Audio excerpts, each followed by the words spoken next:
Hi friends, ఎలా ఉన్నారు? Welcome to my channel Lakshmi Padma. Cut చేస్తే నేను మీ లక్ష్మీప్రసాద్. ఒక పల్లెటూరు, ఆ ఊరిలో సుశీల అనే ఒక స్త్రీ ఉండేది. ఆమెకు ఒక్కడే కొడుకు, పేరు రాము. భర్త పిల్లవాడు చిన్నప్పుడే చనిపోయాడు. అప్పటి నుండి ఎంతో కష్టపడి పిల్లవాడిని పెంచి పెద్ద చేసింది. సుశీల తన కొడుక్కి వేడివేడి అన్నం కూర వండి పెట్టి తను మాత్రం రాత్రి మిగిలిన చద్దన్నం పచ్చడి వేసుకొని కాలం వెళ్ళబుచ్చుతుండేది. రాము ఇది చూసి, నువ్వు కూడా నాతో పాటే వేడన్నం కూరతో తినొచ్చు కదా అమ్మ అనేవాడు.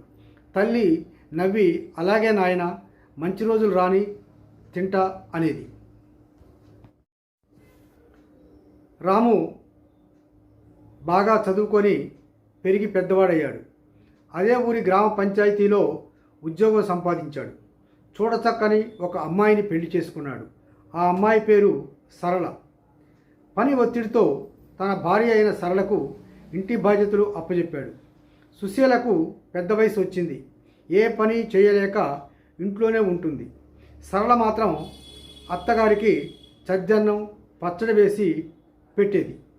ఒకరోజు రాము తలనొప్పిగా ఉండి మధ్యాహ్నం ఇంటికి వచ్చేసరికే తల్లి సద్దన్నం పచ్చడి మెతుకులు తింటుంటే చూశాడు. నిర్ఘాంతపోయి, అదేంటమ్మా, వేడి అన్నం కూర తినకుండా ఈ పచ్చడి మెతుకులు తింటున్నావు అన్నాడు.